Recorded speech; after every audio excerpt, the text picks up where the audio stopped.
ஹாய்ப்பா, எல்லாம் எப்படி இருக்கிறீங்க? எல்லோரும் நல்லா இருக்கிறீங்களா? வாங்க, இன்றைக்கி வந்து டீ கடையில் செய்கிற ஆனியன் போண்டா செஞ்சிடலாம். பாருங்கள், ஒரு 300 கிராம் ஆனியன் எடுத்து இந்த மாதிரி நீட்டாக கட் பண்ணி வச்சுக்கோங்க. இதை நல்லா அப்படி உதுத்து விட்டுக்குவோம்.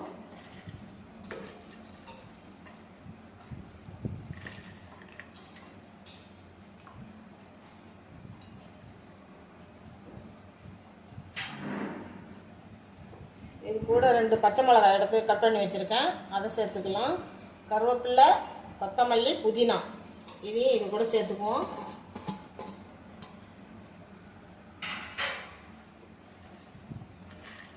நல்லா கலந்து விட்டுக்கலாம்.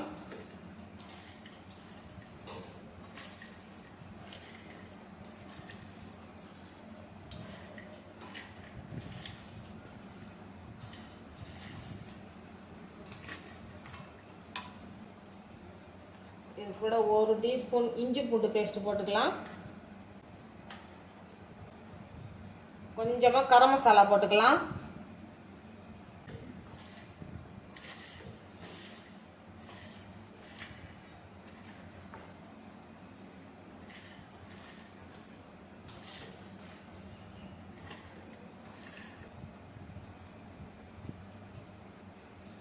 ஒரு கப்பு மைதா மாவு எடுத்து வச்சிருக்கேன், இதை இது கூட சேர்த்துக்குவோம்.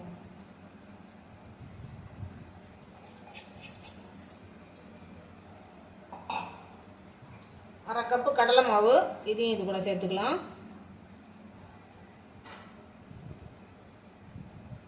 தேவையான உப்பு,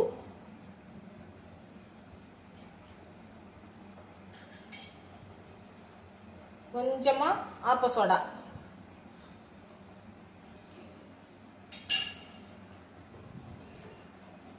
எல்லாத்தையும் இப்போ நல்லா கலந்துக்கலாம்.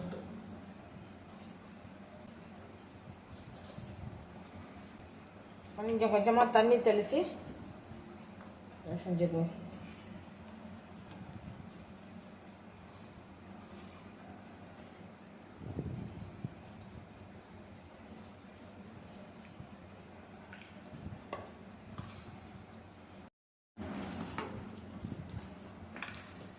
மாவு நல்லா பிசைஞ்சிட்டேன். இந்த நேரத்தில் கொஞ்சமாக 1 ஸ்பூன் எண்ணெய் விட்டு மாவில் பிசைஞ்சிக்கலாம்.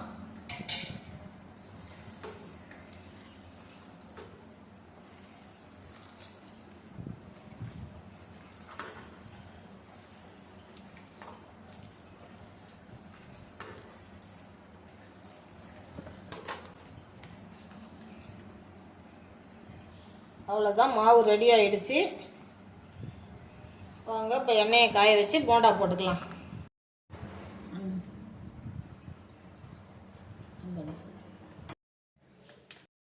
எண்ணெய் காஞ்சிடுச்சு. கையில் கொஞ்சமாக தண்ணி தொட்டுக்கிட்டு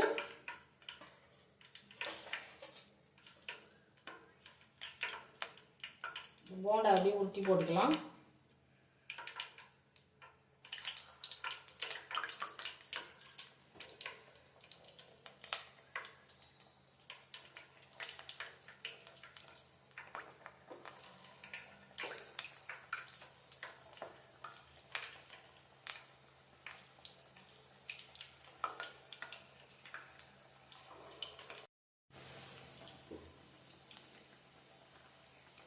தீயை கொஞ்சம் குறைச்சலாக வச்சுக்கோங்க, மிதமான சூட்டில் வச்சுக்கோங்க.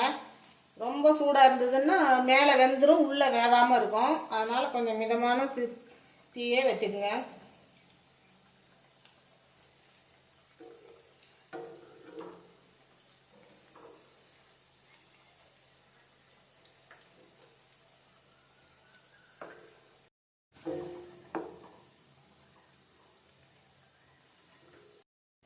அப்படியே லைட்டாக திருப்பி விட்டுக்கலாம்.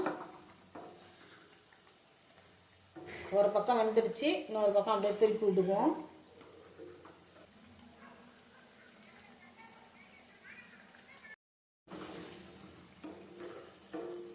போண்டா வெந்துருச்சு, எடுத்துடலாம்.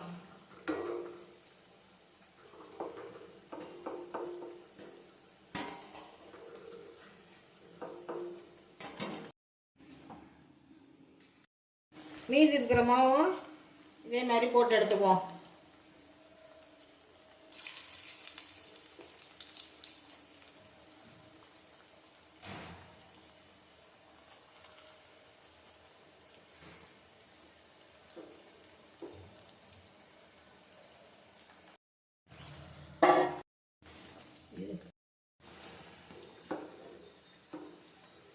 பாருங்கள் போண்டா ரெடி ஆகிடுச்சு. இதே மாதிரி நீங்கள் உங்கள் வீட்டு பசங்களுக்கு வந்து ஸ்கூல் விட்டு வர பசங்களுக்கு செஞ்சு கொடுங்க, சாப்பிடுவாங்க. டேஸ்ட்டும் சூப்பராக இருக்கும். இந்த மாதிரி செஞ்சு கொடுத்து பாருங்கள்.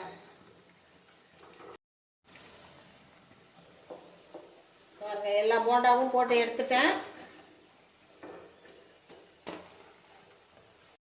போண்டா ரெடி ஆகிடுச்சு. இந்த மாதிரி ஸ்கூல் விட்டு வர பசங்களுக்கு 2 போண்டா கொடுத்து ஒரு காப்பி கொடுத்துட்டீங்கன்னாக்கா நைட்டு வரைக்கும் பசிக்காது, படிப்பாங்க.